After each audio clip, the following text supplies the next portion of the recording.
Bale, bai, bueno, hoxe, eta esan genuen, pur bat bergarakua ikusitea, beste batzuk ikusitea, guazen buelta bat emutera honi.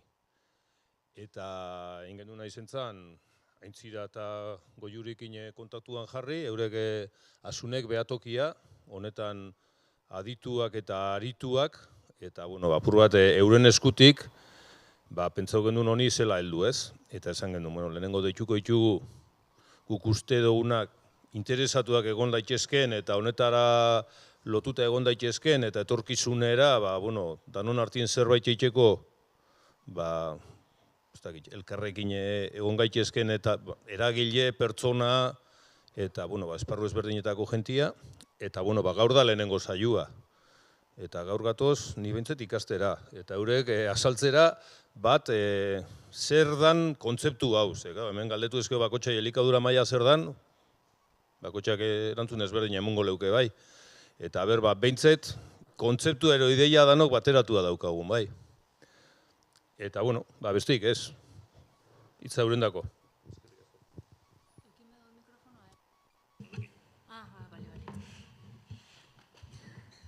Bakarrik grabatzeko, ez da entzuten. Ez entzuten da. Aduz, arratsalde on danori, eta eskerrik asko etortearren gaurko formazio honetara, bi saio egongo dire, tokiko elikadura mailen inguruko formazio honetan.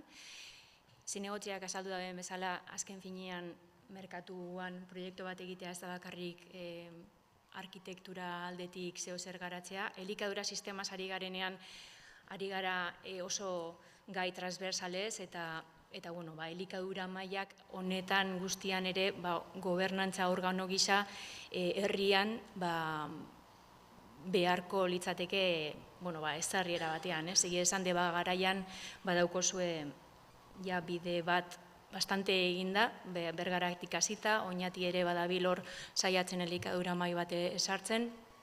Eta gaur egingo duguna da elikadura mailaren oinarriak ezarri, pizka bat kontzeptu batzuk izango da. Igual, hasi baino lehenago azaltzen zer dan gaur egingo duguna eta bigarren saioan ere zer egingo dugun. Ondo iruditzen bazaizue aurkeztuko dugu eure buruak eta zeuek bebai pizka bat erronda bat egiteko, ikusteko zelako perfilak dauden hemen, zer agile dauden, eta bebai gureko genduke galdetu zer da, oso laburre, baina ze interes dekozue edo ze pizten dotzue interesa ona etorteko gaur. Orduan, azteko geu aintzira oinederra eta goiuri alberdi gare, eta asunek behatokiko kideak. Asunek behatokia badagoelango elkarte zibil bat saiatzen dela, parte hartzen dauela proiektu trantzizio ekosoziala bideratzen daben proiektotan saiatzen da bide laguntza bat eskaintzen, beti ere elikadura sistemarekin lotutako proiektuak izaten dira, eta hor geure markoa izaten da elikadura buru jabetza, agroekologia eta lurraldetasuna, eta hortze ari gara. Nahi badozue hasi, ez dakit igual mikrofona behar da, izena eta nondik eta interesa. Atzaldeon, ni Amaia naz eta nator auzolagunetik, kalitate teknikaria naz, eta auzolagun hemen oso ezaguna den enpresa bat da ez, eta catering bat da, jaten emoten dugu eskoletan, enpresetan, bai transportatuta, oda sukalde zentralean sukaldatu eta eskola enpresetara garraiatu egiten da janaria, eta beste in situ edo bertan sukaldatzen den beste zentro askotako hornitzaileak eta lehengaiak eta kudeatzen ditugu baitere. Egia esan, zelan guri gonbidapena iritsi zitzaigun, auzolagunera, orduan holan gatoz, pixkat ikastera edo entzutera, gehien bat hori. Kaixo, nik Kandi naiz eta udalako ingurumen eskolako arduraduna naz, udal langilea, nerea luzatu zidan gonbidapena, eta esan behar dut gut daramatzagulaia 34 urte lanian, ingurumen hezkuntzako zentro baten, eta daramatzaguia 20 urte baino gehiago eskola eskola agenda 21 lantzen, oin eskola agenda 2030. Eta proiektu honekin ja duela 12 ikasturte landu genuen gaia izan zen elikadura jasangarria.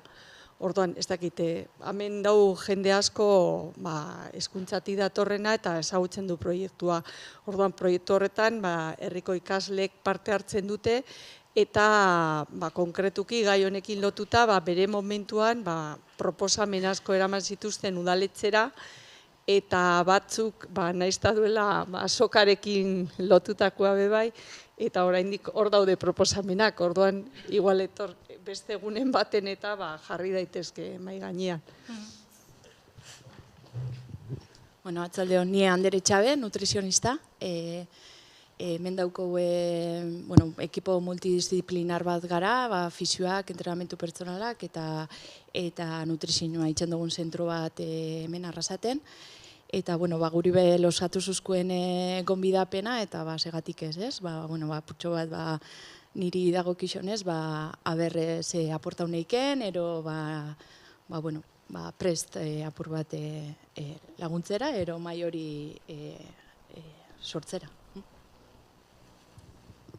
Kaixo, ni Naiara naz. Xabik eta nik errastiko gila duku Bedoñan, okindegi ekologikoa, eta, nereakin, berak lusatu zuzkune hona etortzeko gonbidapena, eta azkenien nire bai lehen hau makrobitikako formakuntza izan hauen, eta elikadura landu izan dut, eta ikusten dut indartu bioela lehenengoko sektoria, eta jara honetan ekostien dugun ekoizle guztixok, eta hau aukera hona da hortarako. Kaixo, arratsaldeon, Iratxe naiz, Arrasaterri eskolako zuzendaria, eta gure eskolan egunero 300 bat umek paskaltzen dute. Orduan berez gaia oso egunerokoa daukazu, ez azkenean zer dan jaten dutena, zer elikatzen diren gure ikasleak oso garrantzitsua da. Orduan gonbidapeena jaso genuenean, ezinbestekoa ikusi genuen etortzea. Bai. Apa, atzaldeon, nian naz, eta nekazarixa naz. Eta, aukera aukidote Bergarako elikadura maila nahiko gertutik ezagutzeko. Eta, esan biharra daukate bertan hartu dien eta indien ekimenak eta gauzatu dien ekimenak, zuzenian eragin nahuela, modu positibo baten, eta hori ikusitza, Bergarako elikadura mailak aurrera darrai, eta zuzenian interesatzen nauen gai bada, ikusi hotelako, Bergaran aukidaben prozesua, eta Arrasaten bertan nioin Bergaran bizinaz, baina izetez Arrasatekoa naz, eta bertan ez dakik ero ze puntura arte karpene alkoten nine edo ez, baina oso interesantia pentsatzen jate.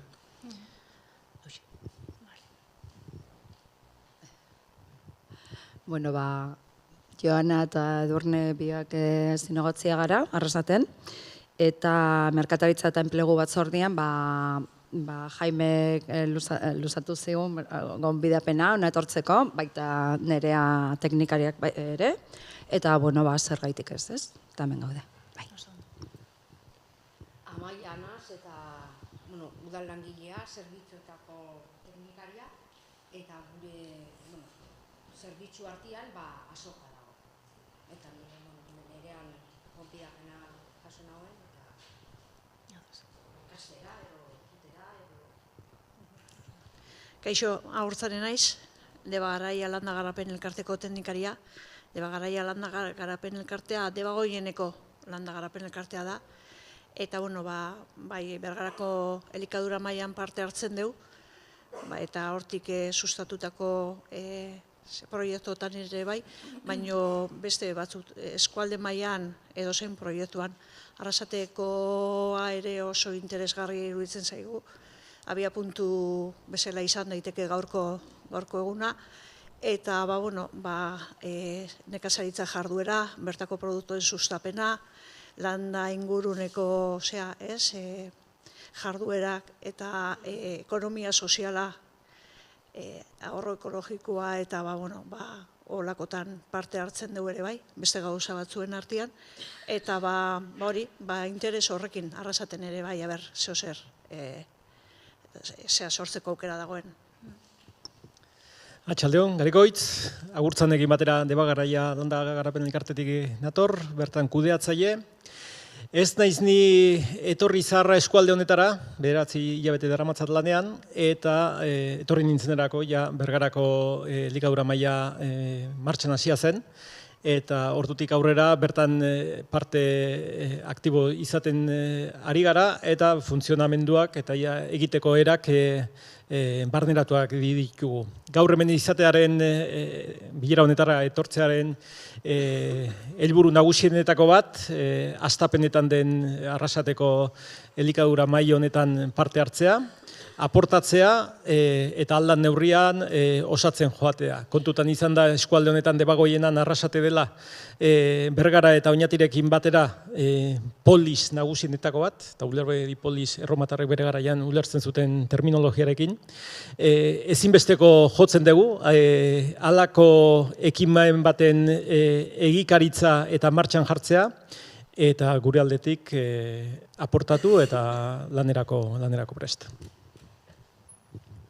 Kaixo atzaldeon, ni aran naz, nator Arinmendi ikastolako oinarrizko lanbide heziketatik, nik sukaldaritzako tailerrean nau irakasle, eta nerean gonbidapenan ondoren, batez beha sokatan parte hartu izan dugu, garai bakoitzean igual prestatzen eta olako ekintzatan, eta bai gonbidapen hau hartuta ez nauen nire lankidea Iñaki Bigara sukaldaritzan, eta guk zer ipini geike, baina zelan elikadurakin da janarisakin sukaldian lotura daukon, pixka gatoz entzutera, ikastera, eta albada, zelan irakasletik ikaslei be erakutzi osabaldu zertan gabizen lotura eukileikelako.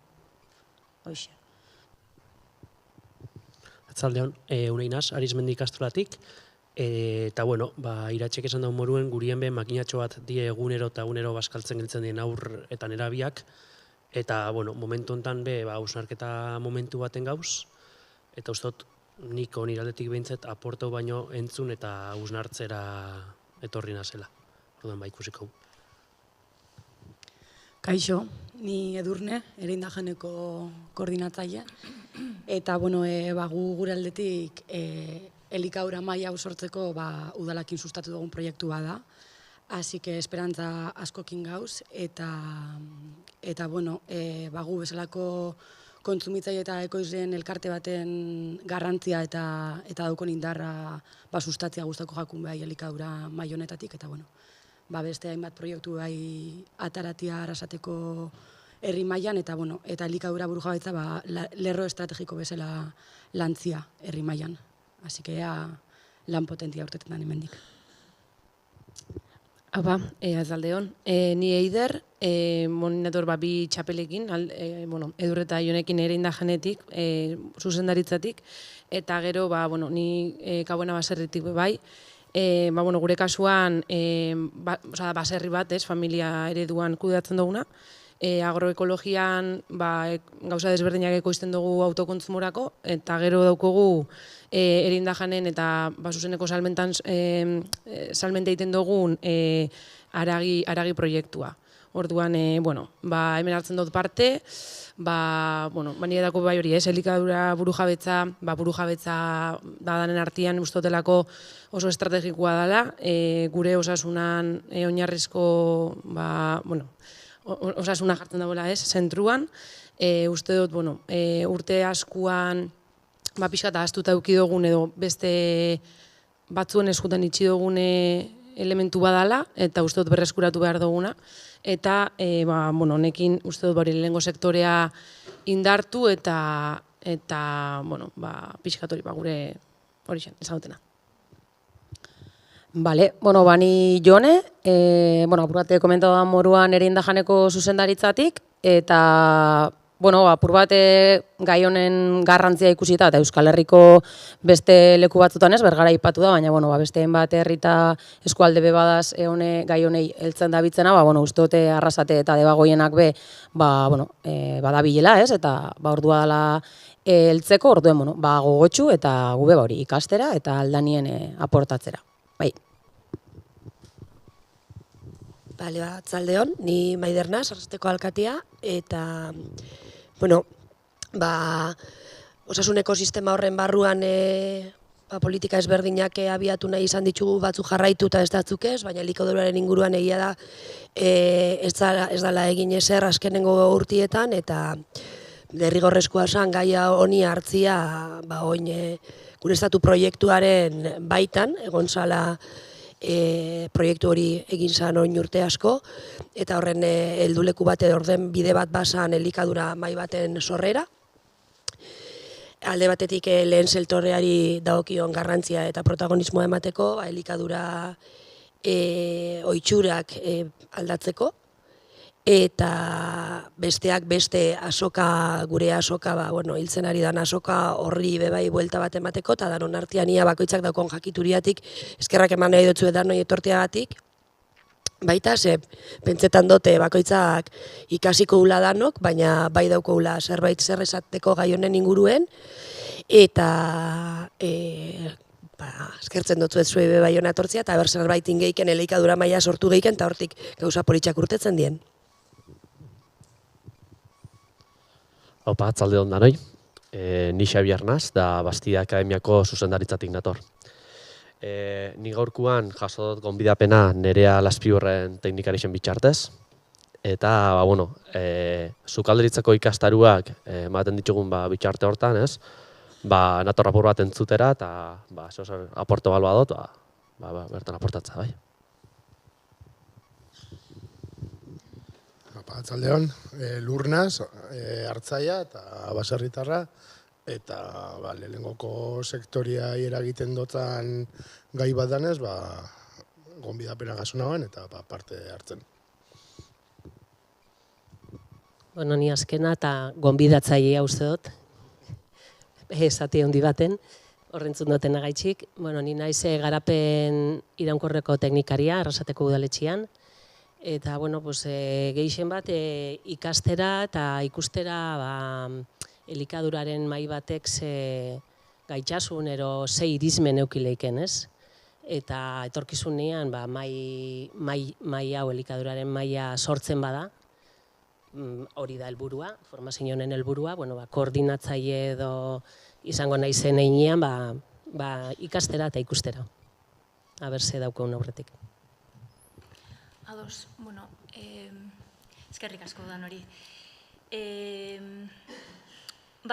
Formazio honek eukiko dauz, bi zaio, lehen esan dutzu edan moduan. Lehenengo gaurko hau, mintegi gisa jartzen dugu oso teorikoa izango da, sentitzen dugu oso, espero dugu ez izatea hain aspergarria, baina egia da, nahi ditugula ekarri oinarrizko kontzeptu batzuk eta ezaugarri batzuk elikadura mahai batek bete behar dituena. Igual eskatu, zeuek ere gu azaltzen dugun einean, eukin buruan, Arrasate eta zelan aplikatu daiteke esaten dugun guztia Arrasateri, ez? Galdera ireki pare bat egingo ditugu eta aputxuet hausnarketa pizteko, bai. Baina gaurkoa badinotzuet izango da gehiago teorikoa. Bigarren lan saioan nahiko genukeia aplikatu gehiago gaur aipatzen duguna. Orduan, ondo legoke urrengoz lan saiora bi aste barru bai hurbiltzea, bai. Nahiko genuke pizka bat elikadura mahai baten egituraketan lehen pausu batzuk ematea. Hemen helburu batzuk ja aipatu dira, azoka aipatu da, hemen ikastola batzuk edo eskola batzuk edo badaude, igual helburu batzuk zehaztu daitezke, era kolektibo batean, eta lehenengo pausu batzuk emon, bai. Baina gaurkoa izango litzake, guazen pizka bat, oinarriak esartzera danak eukiteko, jakintza maila berdinetik hasteko, bai. Orduen, lehenengo zatian testu inguru bat azalduko dugu, bai.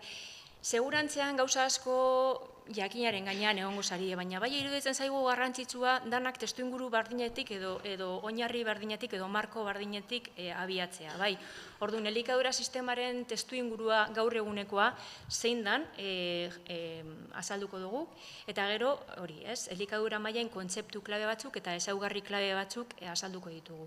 Eta ja bigarren zatian esperientzia batzuk ekarriko ditugu, esperientzia eredugarriak Euskal Herrikoak eta Euskal Herritik kanpokoak. Pixka bat ikusteko bai elikadura estrategien inguruan eta bai elikadura mailak. Bai, 2 ordu emoten dauena, ordu eta erdi. Eta edozein galdera edo lasai esan, bai? Eta gero guk ere galderak egingo dizkizuet. Orduen, pixka bat ondo entzuten doztezu, ez da? Elikadura sistemaren testuinguruan hasteko azaltzen, ez? Danak dakigu, krisi ekosozial batean gaudela, eta krisi ekosozial horren arduradun nagusietako bat, elikadura sistema agroindustriala dela, ez? Azken finean, ari gara hitz egiten, sistema ekonomiko batean dagoela oinarrituta, sistema ekonomiko kapitalista batana, eta sistema ekonomiko horrek etengabeko hazkunde ekonomikoa behar dauen sistema bat dela. Horrek zer eskatzen dio elikadura sistema agroindustrialari? Gainprodukzioa.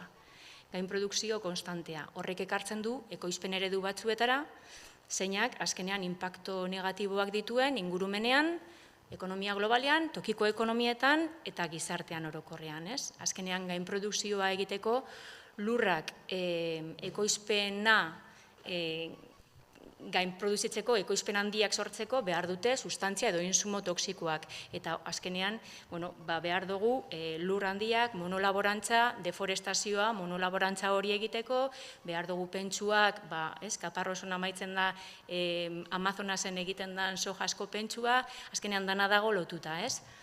Honek inpakto negatiboak ditu, azkenean lurra pobretzen du, lurra pobretzen da, desertifikazioa gertatzen da, hau maila global batean ari naiz hitz egiten. Erabiltzen diren fertilizanteak ura kutsatzen dute, ura oxigeno gabe uzten dute, azkenean da, gurpil zoro bat, gerorau eta handiago egiten dana. Zer gertatzen da, ari garela galtzen gure ekoizteko ahalmena, gure ekoizteko gaitasuna. Berotegi efektuko gasak sortzen dira, azkenean aldaketa klimatikoa dator, aldaketa klimatikoak katastrofe naturalak ekartzen ditu, gurpil zoro hori jarraitzen dugu, eta ja herrialde batzuetan, migrazio fortzatuak gertatzen dira, bertan ezin dutelako ekoiztu beraien elikagaiak, ez da? Orduen, hau era oso labur batean azalduta, ez? Zein dan egungo elikadura agroindustrialaren testuingurua eta efektuak. Ganera, hori da, sistema ekonomiko baten barruan gauden heinean, sistema ekonomiko kapitalista baten barruan elikadura merkantzia bat da, ez da eskubide bat, eta ez dago bermatuta, gure egungo elikadura sisteman elikadura eskubidea. Ezin badozu erosi, ez dozu jango, eta milioika euro botatzen dira sastarrera urtean Europan, milioika euro, eta honek badauko inpakto bat, ez bakarrik soziala, baizik eta kutsadura handia sortzen dauen zerbait da, ez, elikadura hondakinak. Konsumo aldera pasatzen badugu, pasatzen bagara, azkenean supermerkatuetan badago agroindustriak erabaki dauen produktuak. Guk selekzio baten barruan, ez dugu erabakitzen, guk selekzionatzen dugu beraiek erabaki duten produktua. Hauz nora eraman gaitu elikadura ultraprozesatuak gero eta gehiago konsumitzera Euskal Herrian ere. Euskal Herriko datuak gero hitz egingo dugu hoiei buruz. Gauza da jakintza galtzen ari garela, ez bakarrik ekoizpenean, baizik eta gure konsumo eredutan.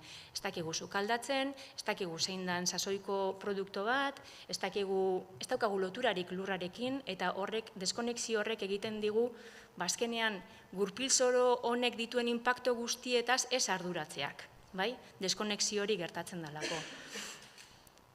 Eta honen guztiaren biktima nagusietakoak lehen sektorean aurkitzen diren nekazari txikiak izaten dira.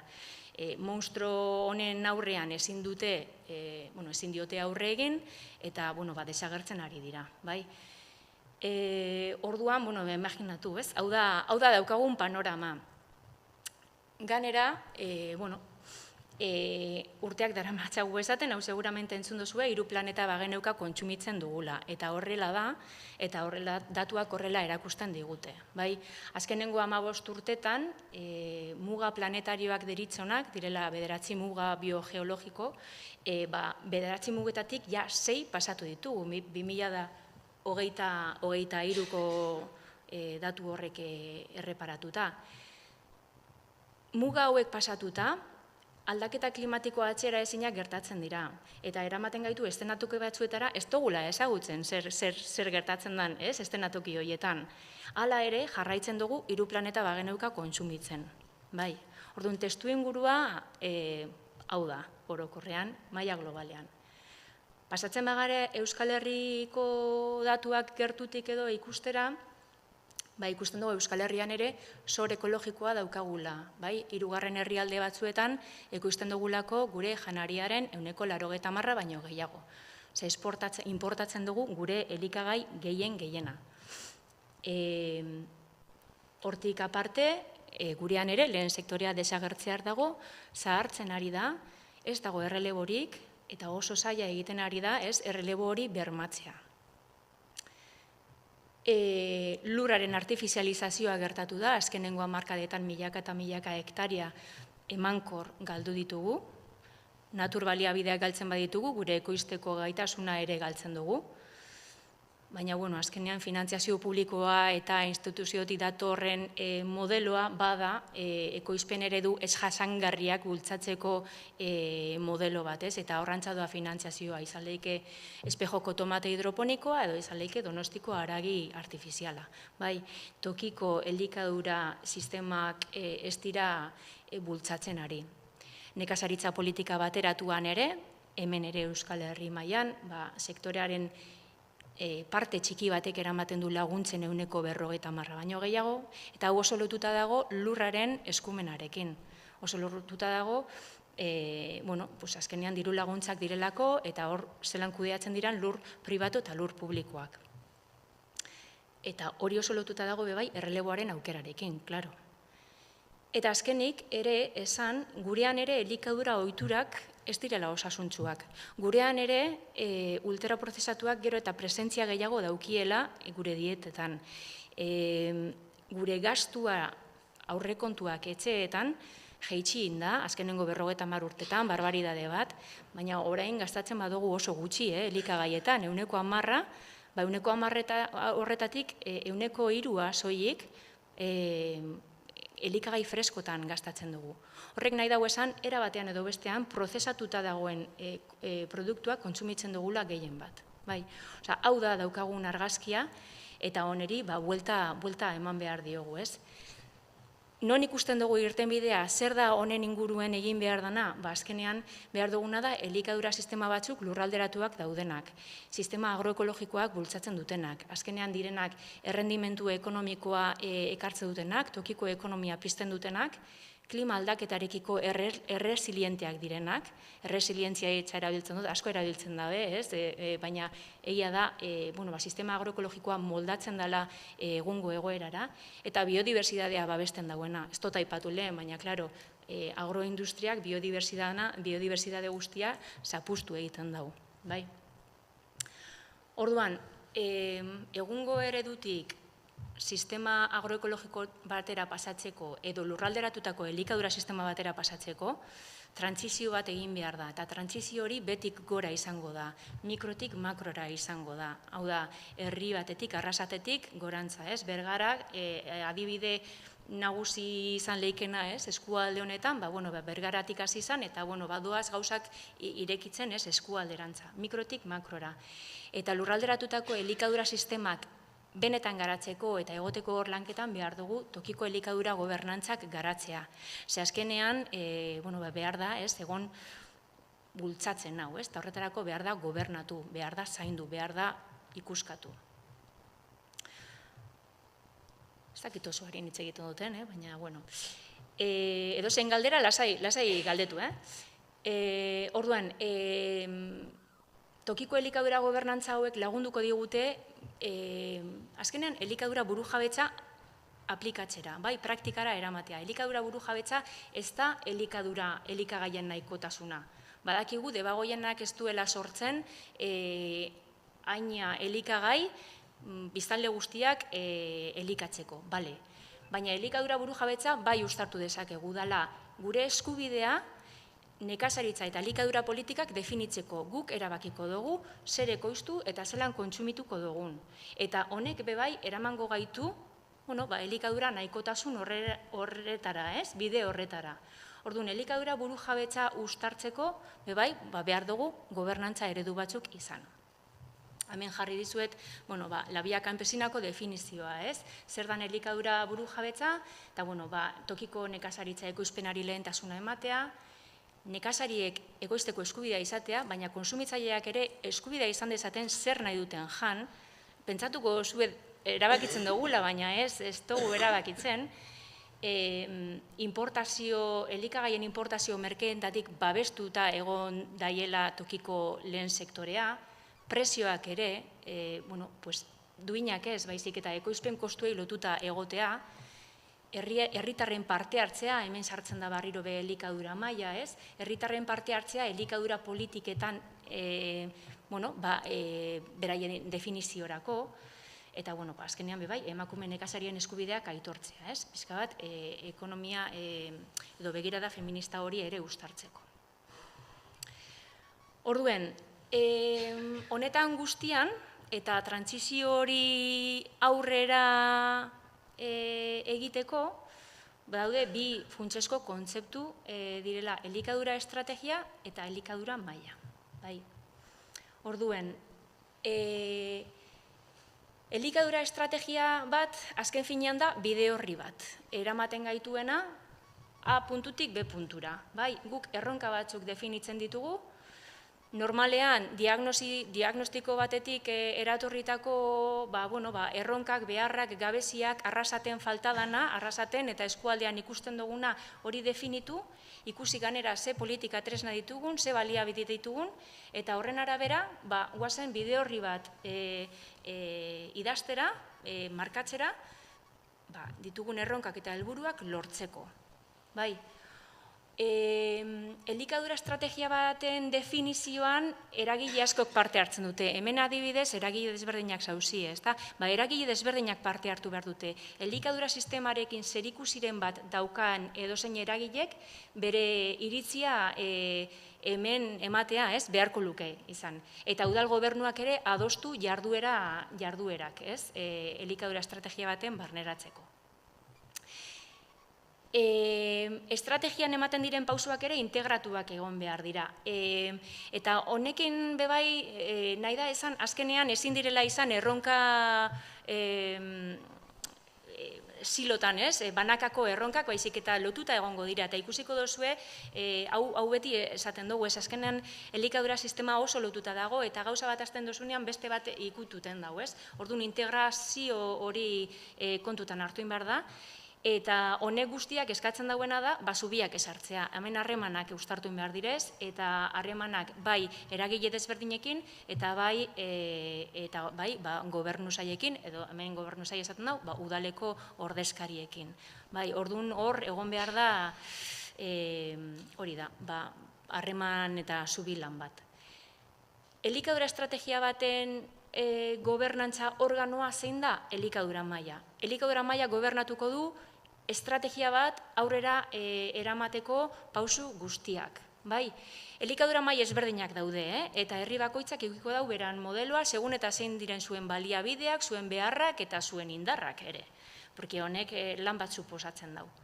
Baina esango genuke hori, elikadura estrategiaren gobernantzaren kudeatzailea den organoa dela elikadura maila, partaidetza tresna bat dabe bai, eta estrategia bezala honek ere sektore askotako ordezkariak behar ditu. Eta guk esatu lau funtzio nagusi betetzen dituela. Batetik, elikadurari buruzko gaiak eztabaidatzeko foro gisa balio dauela, elikadura maila. Bestetik, elikadura sistemako sektoren arteko koordinazio lanak egiten dituela, edo sustatzen dituela. harremanak lantzeko egitura bat, osea, ja puntu bi hauekin ja esaten ari gara elikadura maila erreferente bat izan beharko litzatekeela herrian, elikadura sisteman inguruan. Edozein gai elikadurari buruz ari garenean, beti elikadura maila erreferentetzat hartzen dugu. Politiken ebaluazioa eta eragitea, azkenean, esan dugun bezala, elikaduran inguruko politiken lanketan arituko bada elikadura maila, ikusiko dugu politikak balio duten, eragin behar badogun, aldatu behar badogun, lanketa hori ere elikadura mailak egingo du, eta noski azkenean estrategia bat garatzeko ekintzak eta proiektuak garatzen dira, eta hoien guztien sustapenan, aktibazioan, koordinazioan elikadura maila egongo da. Bai, orduan ikusten duzuenez ez da lan makala. Pizka bat, beste kontzeptu batzuk aipatzeko, azkenean elikadura sistemari buruz ari garenean eta lehen aipatu dut oso transversala da, eta eduki behar ditugu kontutan hainbat faktore eta hainbat eragile. Badago dimensio vertikal bat, izatez elikadura katea, esengo zana, ekoizpena, eraldaketa, ez dakit ikusten da ondo, baina banaketa, salmenta, kontsumoa hondakin erarten, ez? Pauso guzti horiek kontutan hartzen dira, baina bebai kontutan hartu behar dugu, zelan inpaktatzen daben, kulturan, ingurumenan, justizian, osasunean, beste arlo transversal guzti horietan, bai? Eta horietan ere, zelako eragileak ditugun, sektore publikoa, pribatua eta gizarte zibila. Nola, eragiten dioten dimentsio vertikal eta horizontal hoiei, eta hoiek, bebai, guri, ez? Azkenean, interakzio konstante bat dago. Orduan, azkenean, hori da, transversalidade hori kontutan eukin behar da, eragileen multianistasunaren beharra ere kontutan eukin behar da, eta, pizka bat hortik ere, guazen kontzeptu batzuk gehiago azaltzera. Batetik, elikadura maila, helburu orokorrak esarri behar ditu eta ikuspegi bateratua eukin. Azkenean, pentsatu behar dugu eragile asko zauziela, iritzi desberdinak egongo direla, baina egia da, beti ere marra gorri batzuk finkatuko dituzue, zeuen elikadura sistema garatzerako orduan, baina ikuspegi bateratu bat izateko orduan ere gure helburuak malguagoak izan behar direla. Bestetik, elikadura maila inklusiboa eta zabala izan behar dela. Hortik ez, apurbet danak sartuta egoteko eta bebai eukiteko aukera hartzen ditugun erabakiak aurrera joateko, ez gelditzeko rekamara batean, bai? Inklusiboa eta zabala. Funtzionaltasuna ere bilatu behar da. Batetik ordezkagarritasuna eta bestetik eraginkortasuna. Ordezkagarritasuna gure dau esan eragile asko egongo direla, eta holako batzarretan, eta igual eztabaidetan, eta hor jente asko egongo da. Baina eraginkortasuna ere bilatu behar da, ze elikadura mailak lana suposatzen du, eta hor beti egongo dira jende gutxiago lanean arituko direnak. Orduan hori ere argi eukin, badago ordezkagarritasuna eta eraginkortasuna kontutan hartu behar direla. Hori da funtzionaltasuna, elikadura mailaren funtzionaltasuna. Begira da holistikoa, barriro ez, hau asko aipatzen dugu eta argi gelditzeko bai, ez? Elikadura kateko eragile guztien begira da. Elikadura sistemarekin zerikusia daukan edozein eragileren begira da txertatuta egon beharko litzateke. Era batean edo bestean, bai. Batzutan gertatzen da, bai, elikadura mahai bat aktibatzen den momentuen, igual aktibatzen da helburu batekin edo bi oso argi, ez da? Izaldeke, arrasaten aktibatzen da elikadura mahai bat eta bi helburu argi ditu. Bale, hortik doa. Baina beti ere eukin behar dugu argi, elikadura mahai bat hori baino gehiago dela, epe ertain eta luzerako helburuak ere finkatu behar dituela, eta, egiturazko arrazoiak ere landu behar direla. Azkenean, trantsizio bat egiteko behar duguna da, errotik aldatu, sustraiatik aldatu, eta behar dugu landu elikadura eskubidea, landu behar dugu osasuna elikaduratik, landu behar dugu iraunkortasuna, ingurumenaren iraunkortasuna, tokiko ekonomiak, pixka bat, ez gelditu bakarrik bi helburu zehatzetan, azoka eta ez dakit, ez? Be bai, baina. Eta gero koordinazioa, honek guztiak koordinazio bat behar du. Eta bai, esaten dugu, azkenean badagoela hor dikotomia bat, elikadura sistemen inguruan, landa eremua eta airearen dualitate hori, eta funtsezkoa dela, lehen sektorea eta nekazari txikia zentroan jartzea erabaki gune hauetan. Eta momentuz, horrela, ez dakit zuk jarraituko duzu, baina galderarik edo badaukazuen momentuz,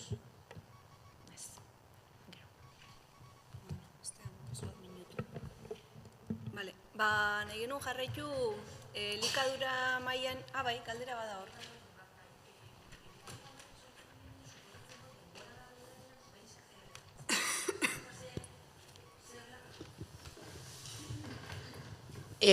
Kaixo, elikadura maila behin sortzen danean, suposatzen dut segundase gai lantzen gabitzela sartu edo urten godie beste eragile pertsona hori be posible da, ez? Osa, esan gurot, hori malgua izango da. Bai. Eta lehen ere aipatu duguna, elikadura mahai bakoitza eta herri bakoitzak bere forma hartuko daude, bai, ez da rigidoa, eta bai, hori da, eta inkluso ekarri dezakezu, beste esperientzia batzutatik eta beraien ekarpenak eukiteko, malgua da. Eta gaiak, bai. Bai, klaro. Bai, eta bigarren lanzaioan ere, leginduko gea, elikadura maila, arrasateko elikadura mai horren helburuak zehazten, eta agian hor ere hausnarketa bat, tokiko zein beste eragile, gaur gerturatu ez dinak, faltan botatzen diteun, egun eta ze helburu ezartzen da, bilatukoa, eragile batzuk edo besteak gerturatzea ere elikadura maira. Eta, pixket sakontzen juteko elikadura maietan, eredu desberdinek daude, goiurik esan duen bezala, eta nahi genuen, elikadura mailan ingurun edo sortzen diren olako eztabaidarako elementu batzuk edo ekartzea. Da azkenin aitzaki bat, gehiago sakontzeko eta ulertzeko beto elikadura mailak zertarako sortzen dira. Orduan, esan dugun bezala, funtsezkoa dela elikadura mailak hori zilegitasun bat izatea ez, eta eraginkortasun bat aldi berien, bai? Herri mailan ere zilegitasun bat izatea. Eta hortarako, elikadura maila horrek edukiko txun, helburuei lotute edo, ikusten dugu, antolaketa eredu desberdinek, ez? Edukile izkela elikadura maila batzuk.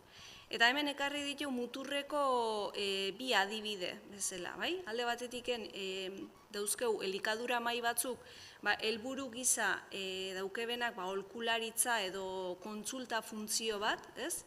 Izan lehizke elikadura mailak nahiko informalak, bai? Eta, malguagoak zentzu hortan. Hori izango zen muturreko adibide bat. Eta beste muturreko adibidea izango zen, erabakiak hartzeien elikadura mai lotesleak, ez, egotie. Kasu hauetan ikusten dugu elikadura maietan udalaren dinamikan edo integratuagoak dauden elikadura mailak dizela. Bi eredu hauen artean aurkitzen ditu forma eta mota guztietako bestelako eredu hibridoak, bai? Baina, ulertzeko baita ere, elikadura maila hitz egiten nahi geanin ez gehala zerbait zurruna hitz egiten edo ezarrita dagoen egitura konkretu batez, baizik eta ikuste dugu kolore desberdinek hartu lehizkela elikadura maila batek. Muturreko batetik bestera, bakoitza ditu olako aspektu positibo edo negatibo batzuk. Eta, horrela komentatzeatiken, ikusten duguna da elikadura mailak gero eta tokiko administrazioan integratuago egoteak, aspektu positibo batzuk ekartzen ditula, ez? Adibidez, laguntzen du agian herri mailan legitimitate bat izaten. Edo baita ere, tokiko administrazioan konpromiso batzuk lortzen, ez? Baita ere, aldi berien udaleko teknikari eta zinegotziekin, olako gertuko harreman batzuk lantzen. Aldi berien, baita ere, antolaketa eredu horrek edo, ekartzen ditu bestelako aspektu negatibo batzuk edo. Izen lehike, komunitatean edo herriaren protagonismo murritzagoa izatea. Azken finien, bai da zerbait udaletik datorrena. Edo baita ere, babes gora beratzu bat izatea, agian momentu batien bai indar handia jartzen da elikadura maila martxan jartzeko, aktibatzeko edo, baina egon leizke beste momentu batzutan, ez da nik esfortzu hori egiten, eta geratu leizkena bere horretan, ez? Eta gero baita ere, eduki lehikela elikadura, zapore politikoa, zango genuke, zenbait ez aspektu aipatzeatiken. Beste aldetiken, elikadura mailak autonomoagoak dizenak, ez, independenteagoak dizenak edo, baita ere ikuste dut ditula aspektu positibo batzuk edo, egitura mota horrek, azken finien kasu honetan herri mailako eragileen kontrol gehiago edukiko luke belako elikadura maila hortan, eta hori positibotzat ikusten da. Baita ere, askotan galtzen gea prozesu burokratikoetan, eta hori ere, izan lehike, ez hainbeste nahaztea olako prozesuetan, baldin bada egitura bat modu autonomoan funtzionatzen duna, ez? Eta gero baita ere, alderdi negatibo batzuk, tokiko eragileetatik sustatutako elikadura mailen kasuen. Alde batetik izan lehike babes politiko falta bat edukitzea, edo hori ez, giza baliabide gutxiago, normalean aurrekontu gutxiago, baita ere, proiektuk eta aurrera ateratzeko. Eta ordezkaritza ofizial baten falta baita ere, ez? Da erakusteko hori, abaniko hortan egitura eta eredu desberdinak aurkitu ditzazkegula, horren kontziente izateko. Eta arrasatekoa ikusi beharko da hemen ze forma hartzen duen. Orduan, hala eta guztiz ere bai daude puntu batzuk iruditzen zaizkiguna garrantzitsuak indarra ematea edo balioan jartzea, ez? Batetiken ikusten dugu elikadura mailetan oso garrantzitsua dela herri babes hori izatea. Herriko eragileen, lehen komentatzen genuen, elikadurarekin zerikusia duten eragileen arteko harremanak landu eta hor lanketa bat egitie elikadura mailan ordezkaritza hori egoteko. Herri babes hori eta zilegitasun hori lantzea. Gero, bestetik ikusten dugu dinamizaziorako, elikadura mailak edo dinamizatzeko eragile hori edo funtzio hori behintzat aintzat hartzea. Ze, dinamizazioak bai laguntzen du, konvergentzia espazioak sortzen, ez? Elikadura mailan barruen. Oso eragile desberdinak dinan artean, elkarrizketak eta lotzen, bai? Aliantzak edo eta konfiantza sortzen baita ere, eragile hauen artean. Beti ere hori, dinamizazioaren paper horren garrantzia edo aintzat hartzeko. Garrantzitsua iruditzen zaigu baita ere, leku desberdinetatik datosten eragileen artean diskurtso bateratuak edo jorratzea, eta beti ere proiektuak garatzeko orduen dinamizazio paper horrek laguntzeu azkartasuna edo malgutasun metodologiko bat garatzen, ez? Proiektuak bideratu ahal izateko. Igual agian lehen ere komentatu deu, baina bai zinbestekoa iruditzen zaigu baita ere, elikadura mailan funtzioak ondo definitzea, helburuak, eta esan bezala agian hori bigarren lanzaioan aleginduko gea hori lurreratzen baita ere, arrasaten kasuan ez, baina hori argi izatea behintzat elikadura maila bat zertarako sortzen den eta ze helburu konkretukin ezinbestekoa izango da. Hori, azken finean hori ez, bide hori edo zehaztie, elikadura estrategi hori garatzeko. Beste alde batetik baita ere, garrantzitsu ikusten da hitzarmenak sinatzi edo behintzet ikusi dugu udalerri askotan aldaketa politiko bat dagoenien elikadura mailak geldiu izen dila bertan behera, ez? Orduan hor, kontsentsuak edo bilatzie udal mailan, bai?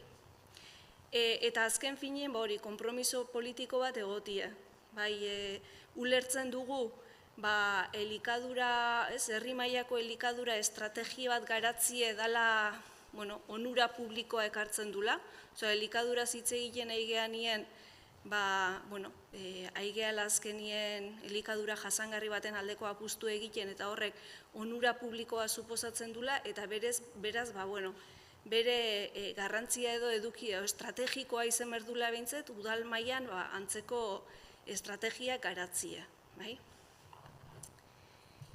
Bueno, beste puntuan nahi genuna landu da dimentsioa edo eskala, ez? Osea, elikadura mai bat edo elikadura estrategia bat ze eskalatan planteatzen dan.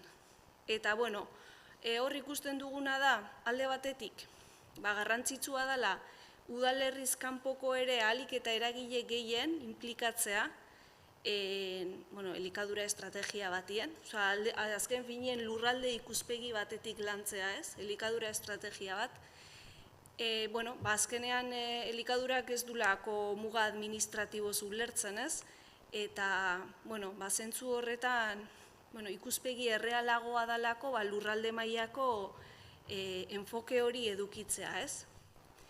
Baina beste alde batetik baita ere, aldi berien ikuste deu, proiektu konkretuek edo jarduera konkretuek garatzeko orduen ere, eraginkorrago dala edo, udalerri mailako jarduerak planteatzea. Orduan ditugu hor, bi ikuspegi desberdin edo. Elikadura maila normalean udalerri mailatiken ateratzen dira, ez, lehen esan deuna, mikrotiken makrora dijuste, baina hori, ezinbestekoa ikuste deu aliantza horiek uztartzea. Izan lehike arrasate mailan planteatzen da elikadura mai bat, baina hori, eskualdeko beste udalerriekin edo beti ere lanketa hori ez ahaztea, ez? Eta hori beti ere eskala handitzeko aukera horiek ere baloratzea. Hemen gainera, ikusi duzte eskualde mailan ere lanketa bat ari da garatzen, ez? Beraz, ikuspegi hortatiken, mintzat ez galtzea norabide hori. Eta gero, mindarrak batzea bai ere beste udalerri batzutako eragileekin, azkenin hori, nazio mailako baita ere elikadura politiketan eragiteko. Hori esango genuke eskalai dagokionez. Gero, hirugarren puntu bezala, lehen komentatu dugu, elikadura mailak antolaketa eredu desberdinek dituela, eta muturreko bi adibide edo jarri dira, garrantzitsua ikusten da eragile sozialen eta instituzionalen arteko elkarlan hori, baina baita ere kontziente gea eta elikadura maila askotan ikusi dugu erritmo desberdinak, eskatzen ditula eragile horren izaerak. Alde batetiken gizarte eragileak edo eztabaidatiken ekintzetara pasatzeko beharra erakusten dute, eta eragile instituzionalak edo esango genuke bestelako prozedurak, epeak markatzen debela. Askotan lehen esan dugun prozedura burokratikoak eta asko mantsotzen dutelako edo proiektuen egikaritze hori, ez? Orduan nola hori, erritmo desberdin horiek uztartu bat bestearekin, ez? Edo kontuan hartzeko behintzet aspektu bat esango genuke. Sortu izan dira arazoak honen arira. Orduan, bai ikusi dugu, garrantzitsu edo, agian oso arrakastatsuak edo eragin zuzen bat eduki dezaketen proiektu txikiak, epe laburrera arrakastatsuak edo izen lehizken proiektu txikiak bestelako egiturazkoak diren beste jarduerakin kombinatzea. Lehen esan deguna baita ere, garrantzitsu edala oinarrian dauden egiturazko aldaketak bultzatzea, baina aldi berean baita ere, epe motzera begira, bilatzea, inpaktu bat izango duten bestelako proiektuak. Komunikazioakin lotuta eta abar. Eta horrek harri ditu adibide desberdinak. Dago plazara proiektua, Lizarran bultzatu dana horre azoka bat martxan jartzeko, eta luze jodun prozedura bat izan da, baina aldi berean, badauko baita ere bertakoa azpeiti mailan jarri dan komunikazio euskarri bat, buletin bat, herriko etxe guztietara iristeko benetan, elikadura maila aurrera ematen ari den pausoak edo herritar guztien eskura egoteko, edo jakintza hori partekatzeko. ez da, gure platera ezautuko duzte, gure platera, gure aukera, eskoletan ez, ari dinen lanketa bat egiten baita ere, tokiko produktua jangeletan sartzeko, baita ere peluzeko proiektu bat, edo baita ere daukeu argazki bat, ere Indajanek Bergaran jarritako proiektu baten hor Gabonetako saskiak nola aldatu zituzten eta bertako produktua sartu zeben, normalean aurrek banatzen deben polboroien kaja horren ordez, bertako produktua sartu zuten. Agian ekintza oso konkretue, baino inpaktu bat izan zuna herri mailan. Zanet, kombinazio horiek bilatzearen garrantzia. Beste alde batetik, bai ikusten dugu garrantzitsua baita ere, komentatu dana, gizartean aurkitzen den aniztasun horren ordezkaritza edo bilatzea, elikadura mailan. Eta zentzu horretan, askotan antolatu gabe dauden herritarren ordezkaritza lortzea ez da erreza, eta batiz bat, agian daudelako eragile batzuk elikadura estrategia honekin ez dizenak inondik inora identifikatuta sentitzen, edo oso urrun sentitzen dizenak, ez? Eta nola iritsi gizarteko sektore hauetara. Bai, agian hori antolatu gabeko eragileak dizelako, baina aldi berien antolatu gabeko eragileak dizelako eta elikadura estrategiarekin ez dutelako harreman zuzenin edo ez dizelako kokatzen hor, baino bai badakigu azkenien elikadurarekin harremana edozeinek dula eta garrantzitsue iruditzen zaigu lotura horiek topatzi, ez? Orduan nola egin jende honengana iristeko.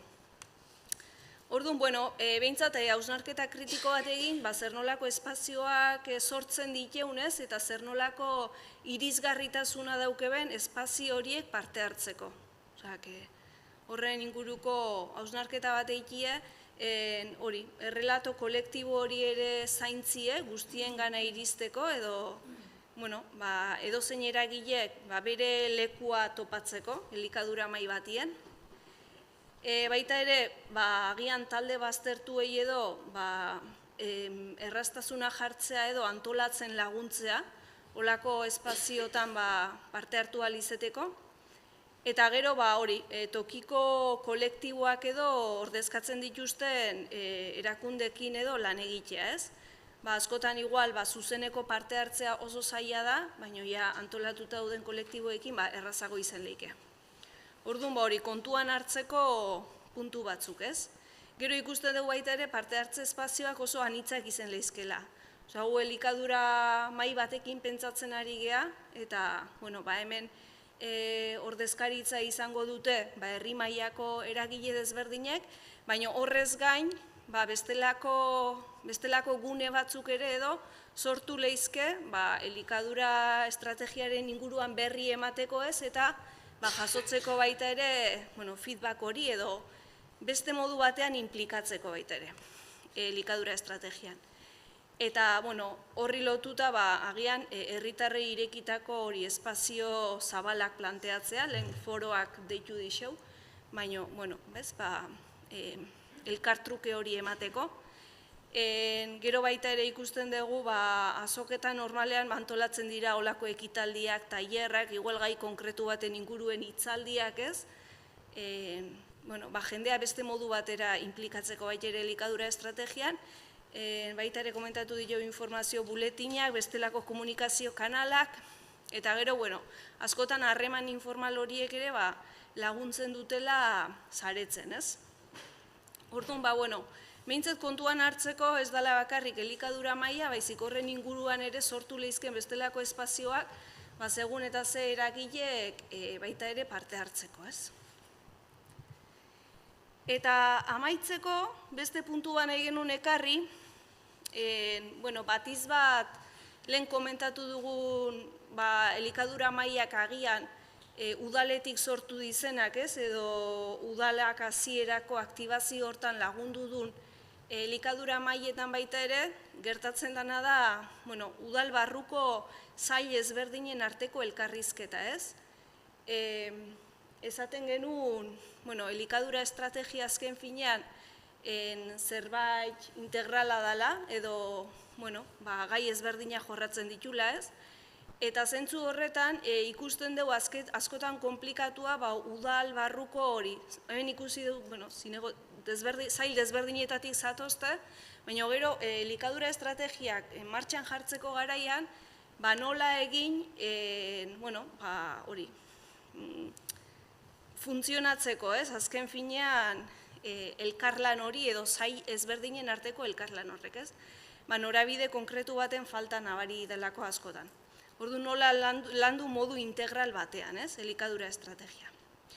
Eta horren gauza, bi puntu jartzeatiken, prestakuntzak edo trebakuntzak formazioak lagundu dezakeela elikadura estrategiaren ikuspegi integral hori barneratzen, udal mailan, eta lantalde transversal bat edo sortzeak elkarlan edo komunikazio hori emateko. Ze ikusten dugu adibidez udal batean, elikadura estrategiai dagokionez irigintzak adibide gisa jartzeatik, irigintzak badula zer esan, elikadura estrategia batin, lur bankukin lotutako ekimenak edo aurrera ateratzeko, hezkuntza ere izan lehikela zail oso garrantzitsu bat, nik ikusi dugu bazaudetela hezkuntzai lotuteko eragileak, Agenda 2030 eta komentatu dituzte hori ere hezkuntzan lantzen den zerbait da, eta eskola jantokietan ere badagola zer egin, ez? Elikadura ohitura horiek aldatzeko. Normalean ingurumen sailetik edo etortzen da elikadura estrategien koordinazioa, baina hor dauku baita ere azoken dinamizazioa edo bestelakoak, eta gero gizarte zerbitzuak ere ematen duna dala zail bat ez duna, ez? Elikadura estrategiakin inongo zerikusik, horre ere gai asko daudela jorratzeko, ez? Elikagai segurtasunan inguruen edo elikadura bankutan zer nolako produktuak eskaintzeien, eta, batiz bat hori, zaurgarrienak dien taldeekin lan egiteko orduen. Orduan, baita ere ikuste dudalakai bat kontuan hartzekoa, zer esana eman dulako beste elikadura mai batzutan. Eta, honen arira, igual, nahi genuen ikusi azaldutakotik edo adierazitako kontzeptu oinarritatik, nola ikusten duzten. Nola aurre ikusten duzten Arrasateko elikadura maila edo zer gogo eta sortzen dizkiuzten azaldutakoak. Seguru nik nahiko zeate galdera bat edo beste planteatzen edo nola lurreratzen deusten hau Arrasatea, nola jasotzen deusten. Oso abstrakto zonatzeu agian. Bai? Gauza asko dira kontutan hartzeko. Gure helburue bada hori, agian hori hain teorikotiken ekartzeia hori ez, adibide edo eredu konkretu batzuek errazago igual irudikatzen laguntze belako zer izan leike Arrasateko honek. Baina, ez dakit, lagundu izen du behintzat zerbait ulertzen elikadura maila zaigean, inserta zaigean edo elikadura estrategia batez.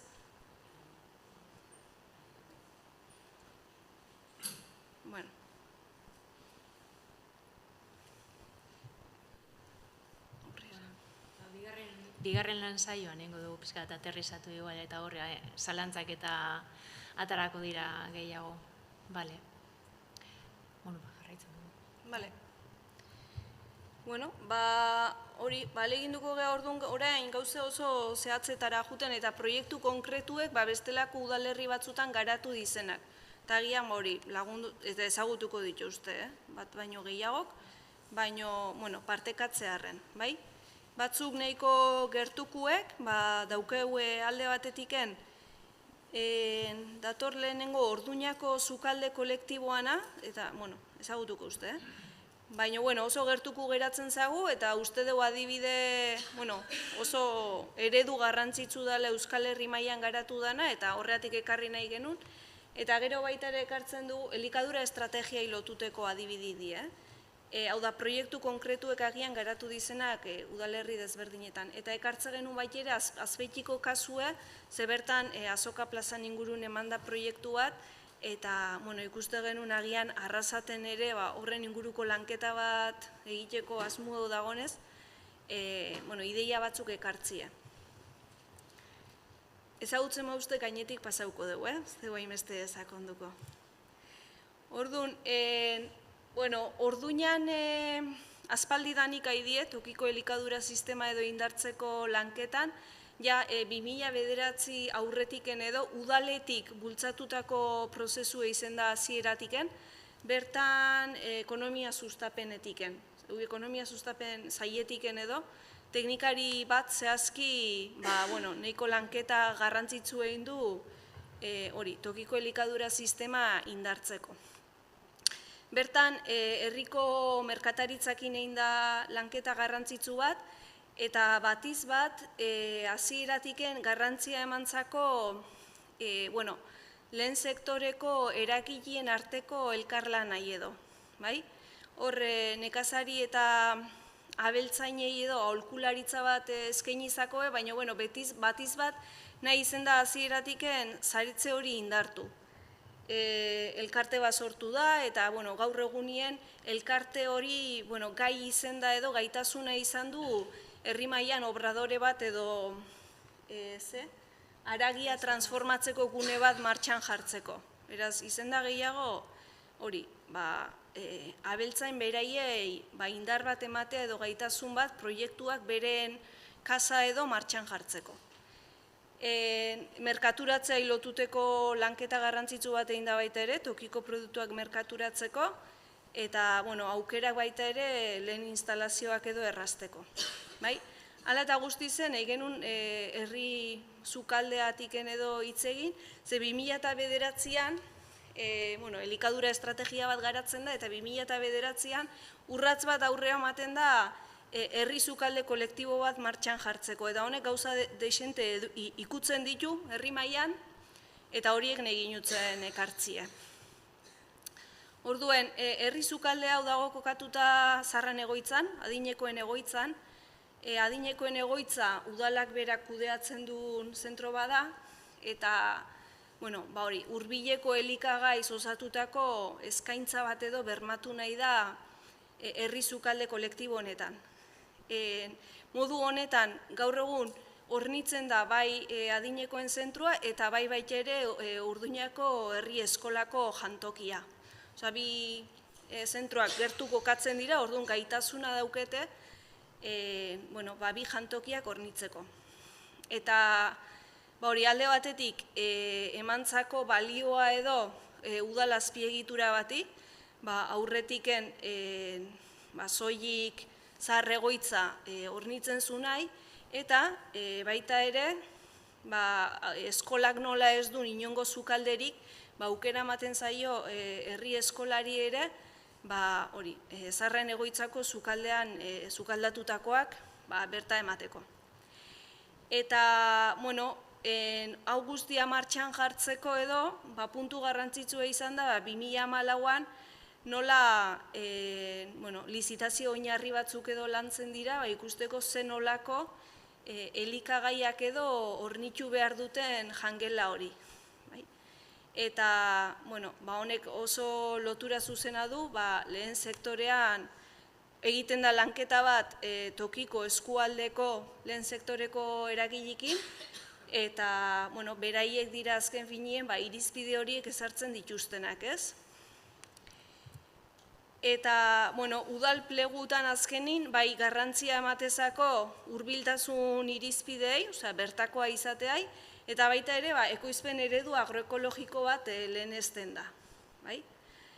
Horrekin bilatzen dena da, kalitatezkoa eta egokia den elikadura bat ziurtatzea bai zaharrei eta bai, kasu honetan eskolako umei, Eta beste alde batetik baita ere, hori ez, elikagaiak ekoizteko eredu ekologikoek eta iraunkorrei balioan jartzea, ez? Eta, azken finien, nekazaritza txikio ertain horren bideragarritasuna edo erraztea.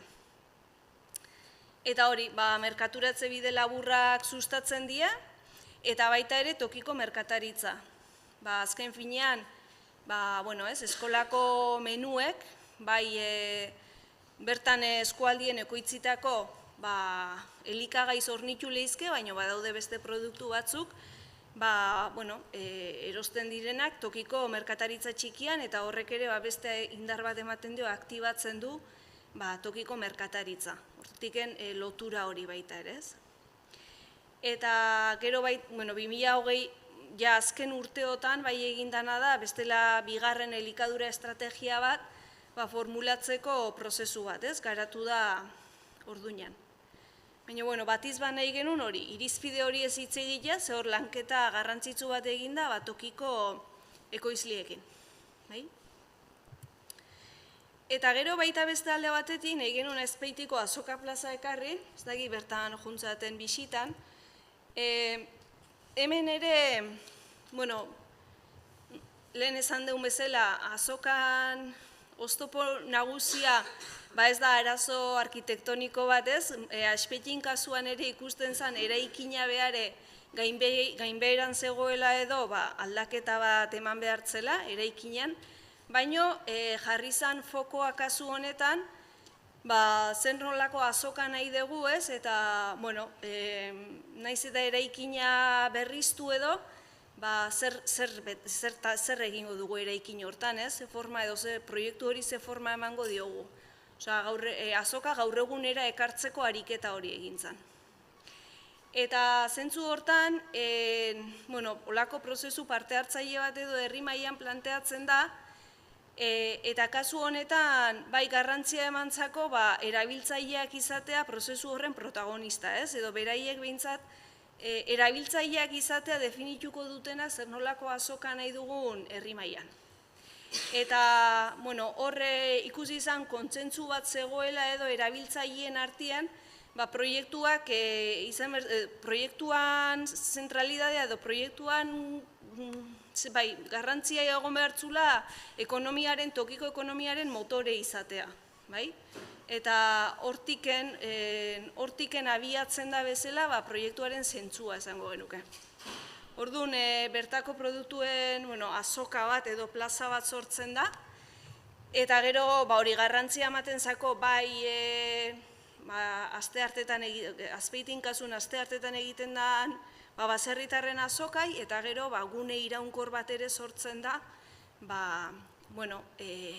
egun horretatik haratago, aste osoan ere eskaintza bat emateko herritarrai ez, tokiko produktuei lotuta.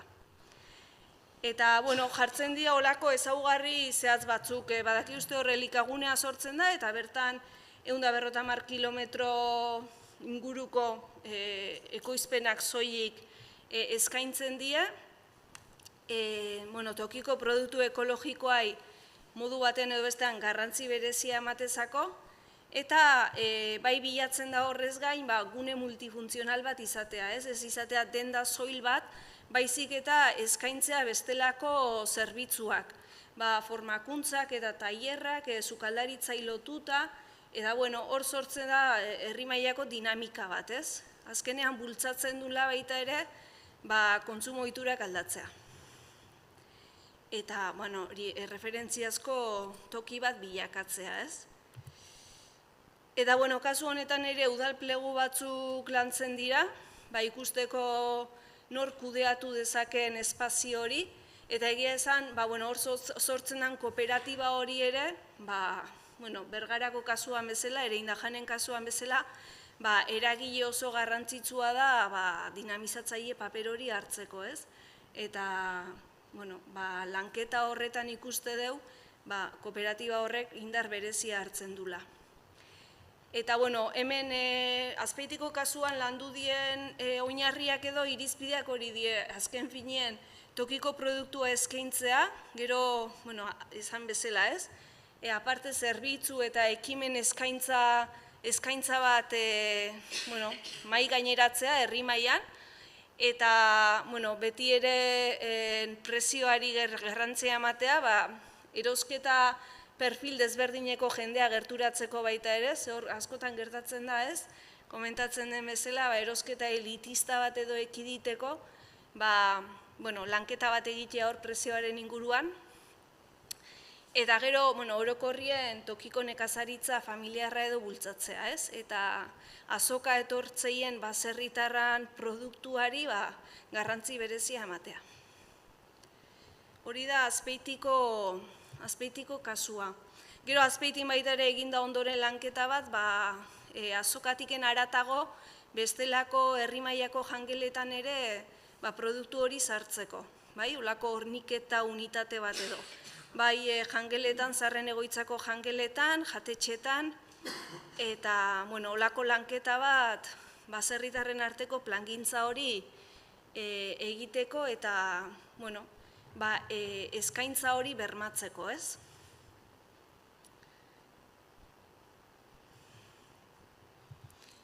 Hori, eta orain Gasteizekin hasiko gineke.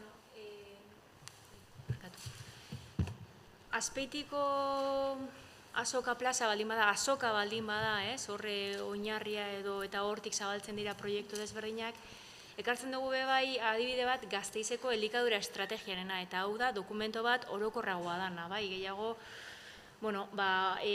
udaletik edo Centro de Estudios Ambientales delakoak egindakoa da, ez? Ja, iraungita dago, aurten iraungitzen da, baina berri bat egiten ari direna, ez? Eta kasu honetan da pixka bat zuei erakusteko nolako beste estrategia bat, beste elikadura estrategia bat, beste modelo bat. Kasu honetan, Gasteizeko elikadura estrategia honek 5 puntu nagusi ditu eta hoien inguruan ekintza desberdinak planteatzen dituzte, ez? Batetik hirigintza arauak moldatzea, beti ere baliabideak lortzeko nekazaritzako proiektuak aurrera eramateko. Bigarren puntu bat izango litzateke, nekazaritzarekin edo lehen sektorearekin zerikusia daukaten jarduera desberdinak garatzea. Beti ere, igual ez, Gasteizeko aro berdearen inguruan eta ez, periurbanoan eta zonalde horretan. Hirugarren puntu bat kontratazio publikoaren inguruan da, azken finean ere kontratazio publikoa dalako erramienta oso garrantzitsua nahi baldin bada tokiko produktuan bultzada bat emon. Eta laugarren puntua izango litzateke, pixka kontzientziazioa eta sentsibilizazioan eta hor ere, indarrak jarri, ez? Pixka bat, konsumoaren inguruan lanketa bat egiteko. Eta gero dago, 5. puntu bat, pixka bat, zeharkako ekintzak planteatzen dituena. Eta hemen sartuko litzateke, adibidez, ebaluazioa. Estrategia egiten dugu, eta guazen ebaluatzera zelako inpaktu eduki dauen estrategia horrek urte hauetan zehar, ez? Orduan hau izango litzateke beste adibide bat, zuek elikadura mai bat esartzen baduzu arrasaten, holango zer planteatu daiteke. Odo planteatu daiteke azoka plaza bitartez, helburu baten bitartez eta zabaldu, edo guazen dokumento bat idaztera, eta zer nahi dugun jorratu periodo zehatz batetan, ez? Kasu honetan, ez dut irakurriko dana, lasai. Baina, hor ikusten duzue, zeintzuk dira jarduera ildo estrategikoak, zeintzuk dira jarduera ildo horiekin lotutako ekintzak eta helburuak, eta nolako noski baliabide ekonomiko eta beste baliabide batzuk beharko dira, ez? Eta orduan egiten dute hori lotura bat. Ez da beste dokumento estrategiko baten antzera, ez? Barriro beste jarduera ildo estrategikoak, ekintzak, helburuak eta zer da behar duguna, ez? Zeintzuk diren baliabide ekonomikoak. Baina azkenean elikadura estrategia bat egiterako momentuan prozesu desberdinak egon aldira eta ezin da izan bakarrik ez goitik berakoa eta udaletxeak idazten dauena, eske beharrak bakoitzak ditu bereak eta eragile desberdinak zauzie eta hori da garrantzitsua, ez? Zeuen guztien artean helburu batzuk finkatu eta zeuen guztien artean definitu estrategia, ez? Saiatuko gara hori bigarren lan saioan pixka bat helburu zehatz batzuk era kolektiboan erabakitzen. Ekartzen dizuegu Bristolekoa, beste asko daude, bai? Kasu honetan, Bristoleko, ikusten duzuen ez, 2010-etik dabiltzate, hau da bide luze bat, ez da egun batetik besterako gauza bat, prozesu bat hasten duzu eta prozesu hau bide luze bat eskatzen dau. Bueno, azkeneko elikadura estrategia definitu zana, udaletxetik bultzatua izan zen, instituzio publikoak bultzatu eban, beraiek kontaktatu ebien herriko eragile batekin, Bristol Food Network deitzen dena, eta hauek dinamizatu zuten prozesu parte hartzaile bat, bai? Orduñak ere prozesu parte hartzaile bat izan du, 2020-2023 bitartean. Hauek ere prozesu parte hartzaile bat egin zuten, 80 erakunderekin kontaktuan jarri ziren, era desberdinetan, izan lehik lansaioak, izan lehik inkestak, segun eta nordan populazioa eukiko dugu informazioa jasotzeko era bat, bai?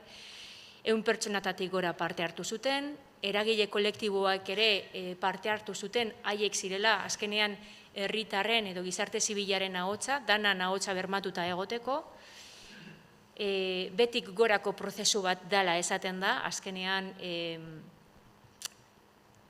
erakunde guzti hauek eta eragile kolektibo guzti hauek erabakitzen dutelako zeintzuk diran, beraiek identifikatzen dutelako zeintzuk diran arazoak, zeintzuk diran gabeziak, orduan bottom-up hori prozesu hori erabiltzen da, kontzeptu hori erabiltzen da, eta beti ere kontutan hartuta ze gaitasun dituzten beraiek, ze praktika eredugarri dituzten, guzti hori kapitalizatzeko. Azkenean, dekoguna eta ondo funtzionatzen dauena hori erabili behar dugu, kapitalizatu egin behar dugu daukaguna, bai, udal mailan eta herri mailan.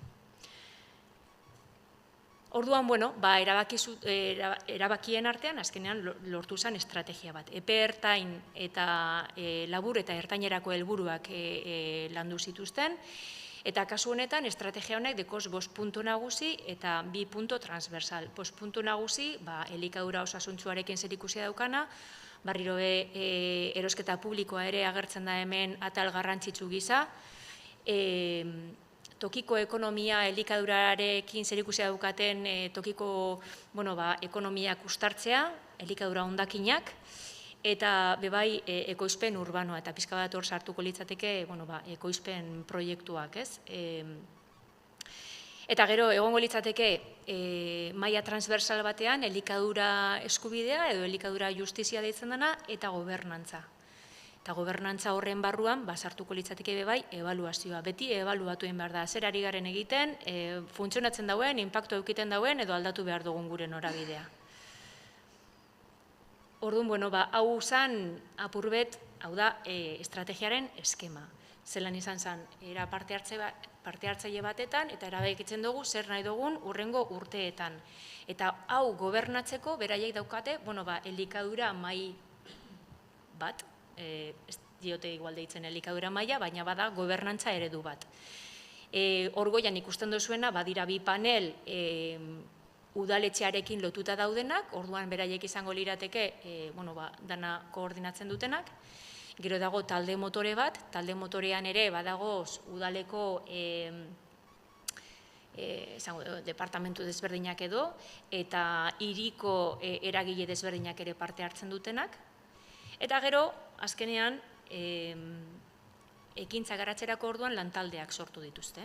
Eta lantalde kasu honetan eta txosten hau idatzi zen momentuan 4 lantalde zituzten, bai? Faltako zen hemen dauz 5 puntu, elikadura hondakinan inguruko lantalderik momentuz ez zeukaten. Baina 4 lantalde dituzte eta ekintza desberdinak garatzeko puntu hauen inguruan. Osak, ikusten duzuen bezala, elikadura mailak eduki dezakete forma desberdinak, baina egia da bebai, antza asko daukiela bata bestean gatik. Kartzen badugu adibidez Valladolideko kasua, Valladoliden estrategia bat idatzi zuten justo 2 legislatura eta aldaketa egon zan gobernuan, ez dakit suposatzeu Podemos hartu zala, eta bertako ingurumen saietik hasi ziren elikadura estrategia bat lantzeko prozesuen, ez? Hor aipatzen dauen bezala, ingurumen zinegotziaren bokazioa talde politikoekin adostasunak bilatzea zala.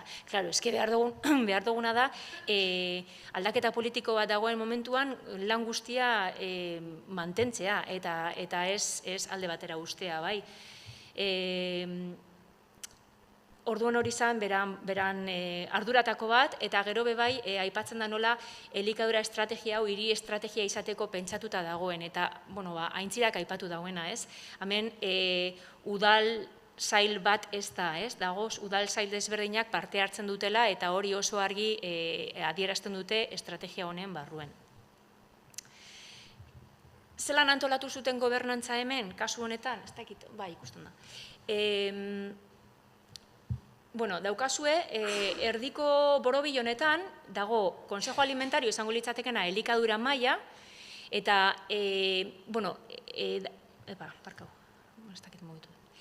gero egongo litzateke batzorde teknikoa, udaleko teknikari desberdinak parte hartzen dutenak, eta gero egongo litzateke Castilla eta Leongo erkidegoko erakundeak, eta baita, CVA, hau, eske azkenean hitz egin dugu lehen, bioregioaz ari gara, Valladolid hiriak ezteko ekoizpenerako kapazitaterik, orduan inguruko herriak ere parte hartu behar dute erabakigune bezala, bai? Orduan, lau punto hauek izango lirateke erabakiguneak direnak, bai? Eta elikadura kontseilua izango zen estrategiatik eratorritako erabakiak eztabaidatzen dituenak, ebaluatu eta koordinatzen dituztenak, bai? Beraiek izango dira, era parte hartzaile batean, estrategia idatzi dutenak. Eta estrategia hori aurrera eramateko behar duguna da ekintza plan bat, bai? Logikoa, estrategia guztiak bezala, estrategia bat egikaritu, estrategia bat diseinatu, eta hori egikaritzeko ekintzak behar ditugu. Hemen aipatzen daben bezala, arrakastaren gakoa izan da, elikadura, udaleko arlo anitzek elikadura estrategia bere ganatzea. Azkenean, bizitza normalean bezala, gure egiten dugunean arazo bat, azkenean horretan jartzen dugu, ez, ardura gehiago, eta horrek eramaten gaitu arrakasta izatera, ez. Eta ekintzak, lantaldeen bitartez egiten dira, bai? Lantalde desberdinak daude, eta beraiek dira azkenean proiektu desberdinak aurrera eramaten dituztenak, hemen lantaldeak. Claro, baliabideak jarri behar dira bai, hau guztia behar dauz, baliabide ekonomikoak eta baliabide fisikoak eta indarra, giza baliabideak. Eta gero bai, estrategia honen barruan eta elikadura mahai honen barruan foroak egiten dira, baina foroak urtean behin egiten diren deialdi publikoak dira. Azken finean, gizarte orokorrari zabaltzen zaio, pixka bat esateko zer egin dugun urtean zehar, zer egiteko plana daukagu hemetik aurrera, eta ganera, egiten da jai giro batean, pixka bat, tokiko elikaduraren ahalduntze bat eta promozio bat emateko, ez? Orduan, hau izango litzateke Valladolideko kasua, eta gero azkenekoa ekartzen duguna Bergarakoa izango litzateke, hau igual ezagunagoa egingo zaizue, Bergarako elikadura mailaren kasuan, baita ere parte hartzen dute Landagarapen elkarteko kideak hemen dauzela, Bergarako udaleko teknikari eta politikoak ere, zinegotziak parte hartzen dute, ere indajan Bergarako langileak, eskubaratzeko ere daude ekoizleen ordezkari gisa, eta parte hartu izan dute nutrizionista batzuk, eta ehundu eraldaketa sozialerako bulegoa zana, baina hauek ja ez dute, bai nutrizionistak eta ehundukoak ez dute gaur egun parte hartzen, bai?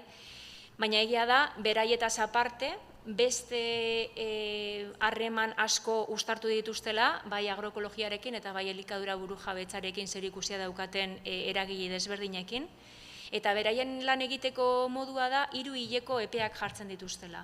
Eta 3 hilero biltzen dira eta helburu batzuk zehazten dituzte. Perspektiba batekin jartzen du hor, integralidade hori kontutan hartuta, ez dira helburuak. epe luzerako helburuak dire, ez? Baina, bueno, hori da, 3 hilero zehazten dira eta 3 hilero lanketa hori egiten dute. Eta beraien kasuan ere lantaldeak egin dituzte. Kasu honetan, azokako lantaldea daukie, elikaenea proiektua aurrera eramateko, seguramente hau guztia ja ezagutzen duzue, Osirondoko azokaren bizi berritzerako, horiek daude horretan zentratuta, errelebo lantalde bat ere badago, nekazarien duintasuna eta lan baldintzak bermatzeko, eta hor badago, hemendik hasi izan errefortzu zerbitzua, eta izatez eskualdera zabaldu da jadanik, ez? Osea, Bergaratik hasitakoa eskualdera zabaldu da, eta sentsibilizazioa eta hezkuntza lantaldea, eta hemen ikastetxeetako ekintza programa justo, ustot, urtarrilan ja praktikan, osea, martxan hasi zala proiektu hau, ez? Orduan, ikusten duzuen bezala, hauek ere lantaldetan egiten dute lana, baina ez bai azpimarratzekoa da eta horrela esan digute, ez, azpimarratzekoa. Azkenean, nahi baldin badugu elikadura maila funtzionatzea eta gobernantzan inguruan lanketa bat egitea, eske suposatzen du harreman asko egin behar direla, lan asko egin behar da, espazio desberdin askotan egon behar dela elikadura maila, eta azkenean suposatzen duen lan potoloarekin, ez? Espazio desberdinak bai lanerako, espazioak erabakiguneak direnak, espazioak igual aliantzak egiteko, politika desberdinetan eragiteko, gozo jardunaldiak bezala, ez? Azkenen, uste dute, urrian Bergaran antolatu zirenak, orduan, elikadura mailak baditu funtzio asko eta suposatzen du, ez, holako lanak ere uztartu behar direla. Lehen aipatu ditugun zubi horiek hasikeran kontzeptu gisa, eske zubi pilo bat egin behar dira, nahi baldin badugu lurralderatutako elikadura sistema bat garatu, ez? Eta horrela, ze? Hau izan da dana. Hemen ekartzen dizuegu beste galdera sorta bat. Bota. Bueno, ez gehiago hori adibide konkretutan ibili gea, eta bueno, zuetako batzuke parte hartu deuzte, ez? Bergarako elikadura mailan adibidez, edo orduan, hori, ideia guzti hauetatiken baina igenun hausnarketa txiki bat, esan bezala, bigarren lanzaioan aleginduko gera gehiago helburu konkretuek zehazten, ez? Eta, bueno, erronka batzuk jartzen, ez? Estrategia hori horren baitan lantzeko, baina hori, nahi genuen, bueno, entzutie, nola jasotzean hau, eta, bueno, nola irudikatzen deuzten, ez? Seguruniken bakoitzek gaur etorri da ona baita ere pentsatzen elikadura maila zertarako, ez? Edo ze ekarpen egina aldigu bakoitzaren proiektuei, edo nola irudikatzen deuzte, edo nola lurreratzen da guzti hau dana arrasaten, edo zer pentsatu ematei usten. Gutxi gora bera hori, ez? Ze irudikatzen deuzten arrasateko elikadura maila.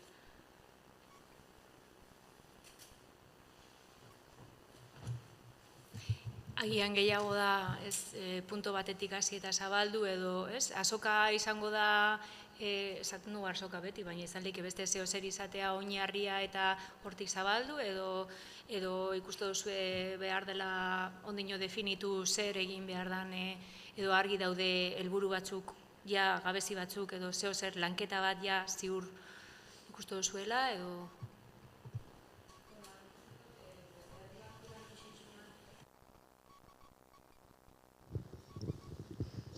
Bai, beste herri batzuetan ikusi ditugun adibideak ikusitza, ez? Ereinda Jameselako elkarte bat daukon garrantzia. Bai. Daukon garrantzia emutian. Nik uste hori helburu nagusienetako bat bai izenbiko dela. Ez? Nikolan ikusten dut.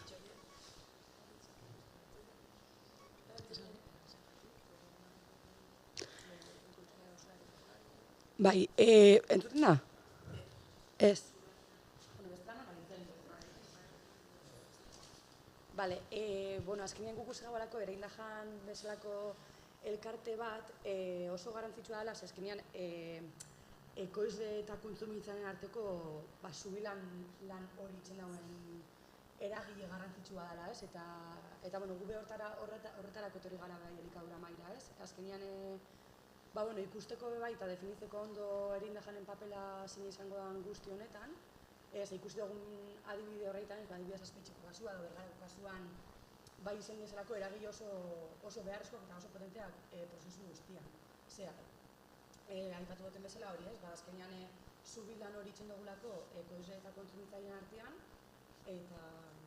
eta niri zalantzak sortze jatez, igual nondik hasi, baina bai uste dut Arrasateko elikadura mahaizan helburu nagusietako bat bai izan didala ereindajanek daukun garrantzia moatea benetan herriak eta erdigunean kokatzea. Ni nator bertako koordinatzaile bezala, eta ni bai egonaz Azpeitxeko kasua ezagutzen, Bergarakoekin bai gaur egun lankidetza nahiko gertukoa daukagu, eta gube udalara jo ginen pixkate honen eske, ez? Pixkate egunon kokatzen gara guzti honetan, elikadura bukatzeko uste dugulako bai, herri mailan lerro estrategiko bezala hasi dira eta uste dugu garela bai funtsezko eragiletako bat guzti honetan.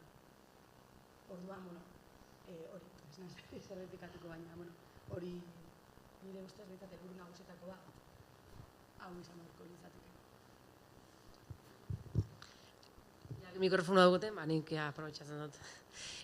Niri guztoko jaten bai jakitia, eta igual Arrasateko perspektiba igual gelatzen da oso motz, igual baiarakoak zeo zer gehiago ematen duzku ez, baina nik uste dut azkenengo urtietan bateo goio eta marretik, Bergarako elikadura mahaiak mugituta, azaleratu diesela Debagoienak berak baiara moduan zertarako gaitasuna daukon, gaitasuna ekoizpenera begira, eta modu berian datuak, ez? Baiarako kontsumo ereduenak, gaur egun baiara mailan zenbat superfizie handi daukogun, ez dakit ez, pixkat, nire desezagutza ondo xaukote datu horretan, orduan ikusteko bai,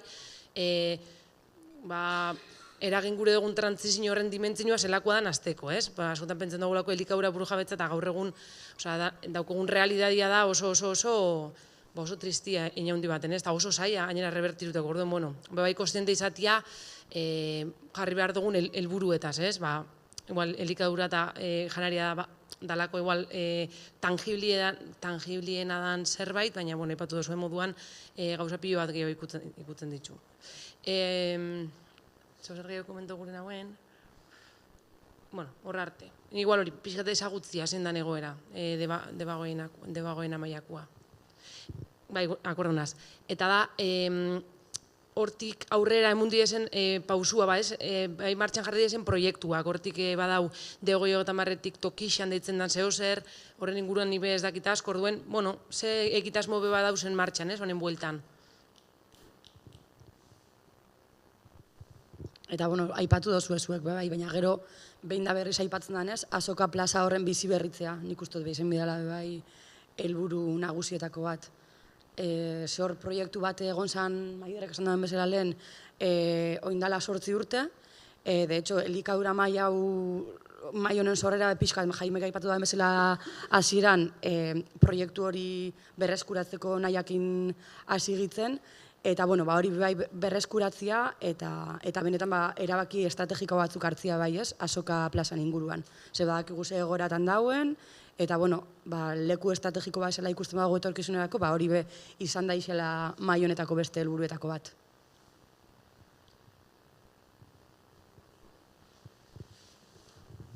Bai, nik bai uste dut garrantzitsua izango dela eragile guztien errealitatea ezagutzia. Eta elkarlan bat sortzia, ekoizle, eragile, azokan lan egiten dauen pertsonekin, azokarat gerturatzen dienak, nahi dauenak ipini, postu berri batzuk eta ez daukienak baldintzak, ikastetxiak, hemen gauzen guztiok edo falta diren beste batzupe bai, zatik horrepintzen da falta diela batzuk, eta konturatuko gara mentik eta lanean jartzen garen einien, zeintz falta dan, ez? Baina horrein arteko elkarlanetik nik uste dut bai urtengo diela ardatz nagusiak. Ez que nola daukogun dana egiteko, da oztopo bat, baina bai aukera bat. Eta norbait bururatzen zaizu esan duzu, bideak emango gaitu bai nor falta dan jakiteko, baina ikuste duzu norbait, bigarren lan saiora etortea eta ze eragile faltan botatzu, gaurko perfila ikusita bai, beste batzuk gonbidatuak izateko edo? Begira, ikusita hori aurkezpena eta nik faltan botatzen dut pertsona nagusiak ordezkatzen dituzten elkartiak. Izan lehikela nagusien kontseilua, eta faltan botatzen dut eta hori badala saiaua agian, elikadurakin zailtasunak dauzkaten pertsona saugarriak edo haiek igual gizarte zerbitzuak eurak. Bakaritas, bai.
Asuntuakin, baina niri falta jatenak koizliak die, elikadura mailetan.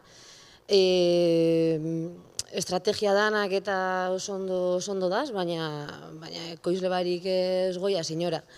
Eta kontua da, realidadi bat dela, gure jarduna nekazaritzatik nago hitz egiten, gure jarduna ez dela erakargarrixa, gure otesan ez da baldintzarik, ez da soldatarik, ez da konsiliatzeko baldintzarik, ez da oso porraldirik, handigune lan, oiko lanen o bestelako lanen pare jarritxa, ekonomikoki duintasuna lortzia oso gatsa da. Orduan, errelebo faltana eta berbaitzen da nien, gixe da, ez dauela erreleborik, eta ustiategiak izten dienien, ez dauela zeinek jarraitzu, ez daukela zeinek jarraitzu, baina ezin dugu ahaztu gure baianan, azkenengo 10-12 urtetan, sortu dien proiektuetatik, erdixa jauzin diela, ez diela gai izen eusteko.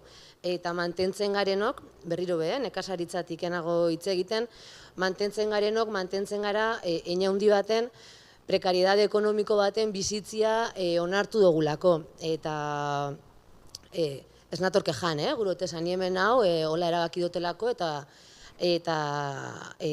ni gustora nago, ez dut nire burua beste inun ikusten, ez natorre penak kontatzen, baizik eta errealidade bat, baina ni 12 urte dela hasi nintzen nekazaritzan, ustot gara jartan Baiarako herri desberdinetan loralditxo bat emunzala, eta hainbat proiektu sortu ziela, baina ikusten dugu, herrixetan sortu ziren, erdixa jauzin die, ez? Erdixa jauzin die, eta esateo eta mantentzen dienak, mantentzen garenak, kilikolo dauz, ez? Eta, nik ustot bergaran bai izendala gako bat,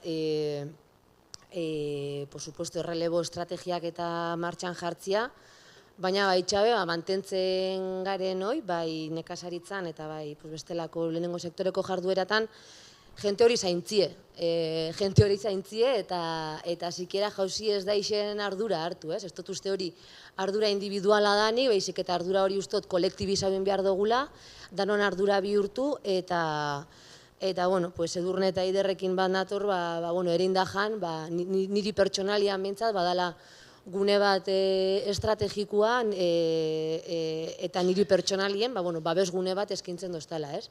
Bai arrasateko erein da janek, eta bai Bergaran, replanteau dan elikaenea formatuak, ez? Eta bueno, elikadura maitik hartu dien estrategiak, nire realidade zuzenien, eragin positibua eukidabela uste dut, ez dinot, ez tozte nire realidadia aldatu, baina, bueno, bidian dauz, eta,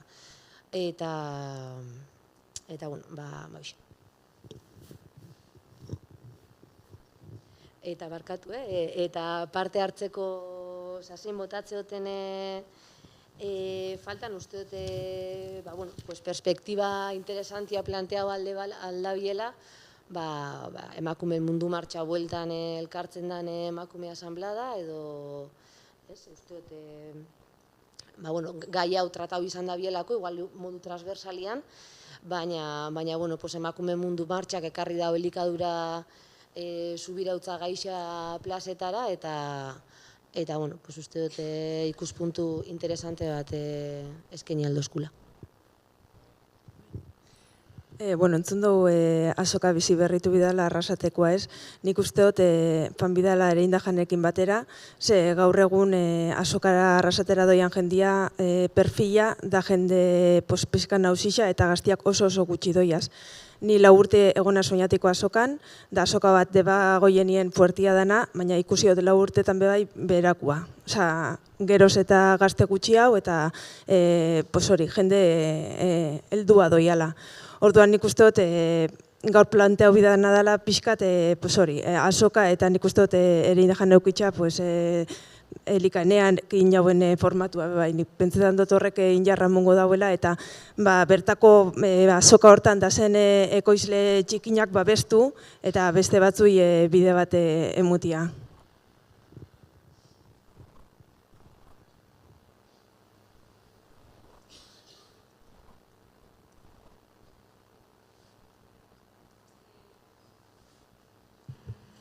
Beste zeo zera aipatu nahi duzue, igual, bigarren lan saioan bebai hitz egingo dugu apurbet, ez? Denbora badekogu, gobernantza ereduaz nola funtzionatuko lukeen elikadura maiori, azkenean denboran ere mantendun behar da, aipatu dituzu ez helburu batzuk, lehenengo sektorea azoka, eta, hortik abiatzen gara, eta bigarren lan saioan oneri forma pixka bat emon aldotzegu, baina hori ez, kontutan hartuta, lana suposatzen dauela zuentzako eta denboran zehar mantendun behar dan zeo zer dela, bai? Holantze, ez dakit. Hemen baita ere etorri da hezkuntzatik, ez, eragile batzuk, ez dakit aber zuen ahotsa, edo zerrekin geratzen zeaten, edo nola jasotze usten hau? Ni oso interesgarria pentsau jat, bat ez entzutia, zelan dauen egoera, azoka, nire ama azoka nibiltxakoa da, bai imagina honekin jente gutxi hau egoten dela, baina ez nagoen uste hain baju entzutia, eta bai realidade bada, baitxa lehenengo sektoreko baserritxerrena zeni baserritik nator, eta ikusten dotez, badaukot kuarriako bat be, granja badaukela, ni ara maixuko naz, granja badauko, baina oso lan handixa itxen da biela eta igual ez zela asko ikusitxa eta berak zan duen moruan hori asko zaindu behaukela. Eta nik ikastola bezala, lehen esan dutena ez, aldouna aportau eta gaztiei erakutzi eta gaztiei zabaldu nora fangeiken mai hontan urteten dauenan arabera. Nik hori ikusi dut. Eta eskerrik asko.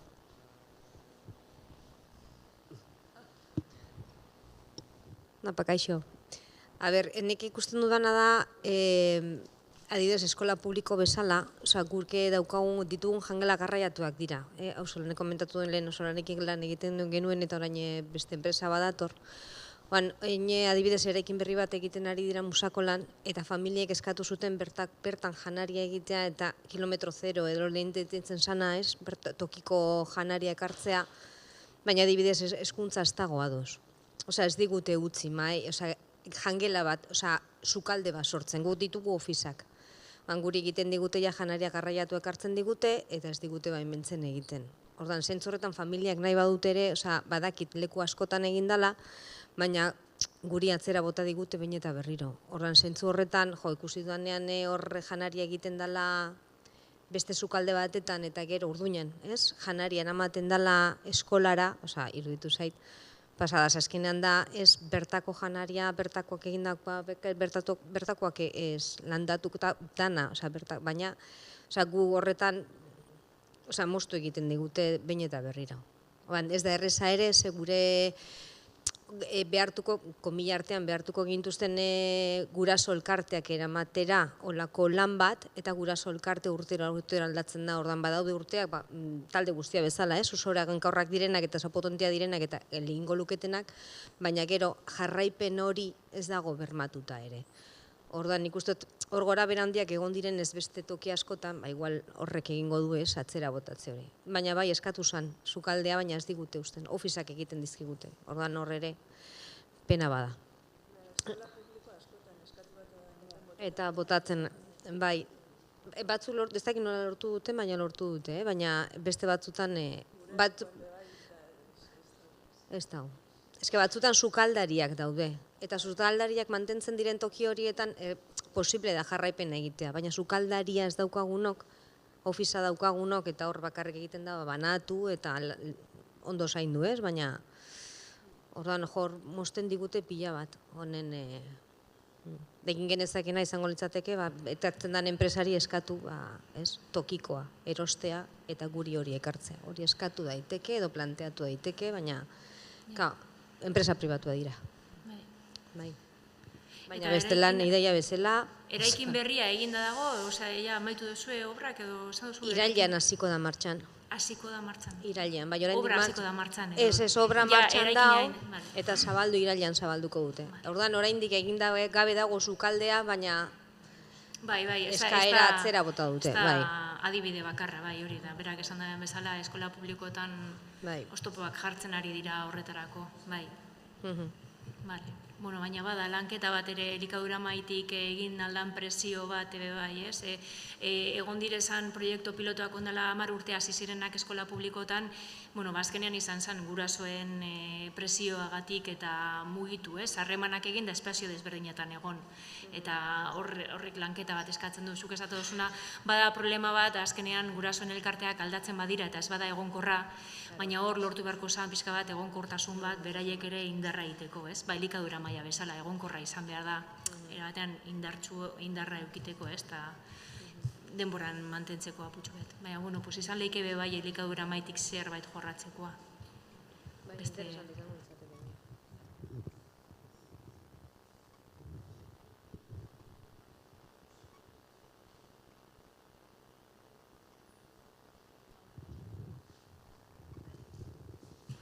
Ondo badaritzu hemen usten dugu, 2 aste barru ikusten gara, ez da izango hemen izango da? Osa, hemen izango da, bale. Bai. Oso ondo. Eskerrik asko eta 2 aste barrura arten.